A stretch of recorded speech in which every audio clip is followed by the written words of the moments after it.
শীতের সময় গরম গরম স্যুপ খেতে একটু বেশিই ভালো লাগে, কিন্তু এই শীতের সময় যতটা শর্টকাট করা যায় ততটাই ভালো। আর তাই ম্যাগি হেলদি স্যুপটা নিয়ে নিলাম, যেটা বানাতে লাগবে মাত্র 10 মিনিট। প্রতি প্যাকেটের জন্য নিয়ে নিতে হবে 350 মিলি পানি।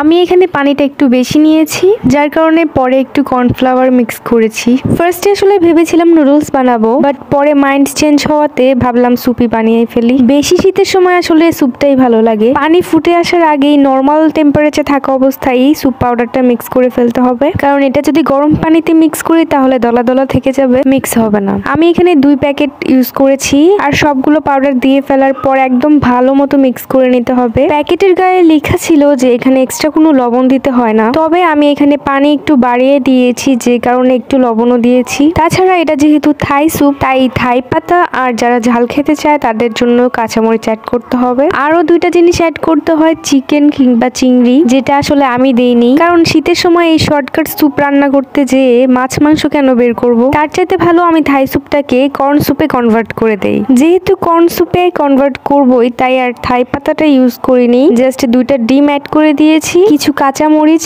আর একটু গোলমরিচ দিয়েছি, আর একটু সস অ্যাড করেছি। এই পর্যায়ে দেখতে কিন্তু খুব ভালো লাগছিল আর খেতেও খুব টেস্টি হয়েছিল। তাই আমি বলবো ঘরে এরকম কয়েকটা প্যাকেট রেখে দিলে হুটহাট খেতে ইচ্ছে করলে চটজলদি বানিয়ে ফেলতে পারেন মজাদার স্যুপ, যেটা শরীরের জন্য হেলদি।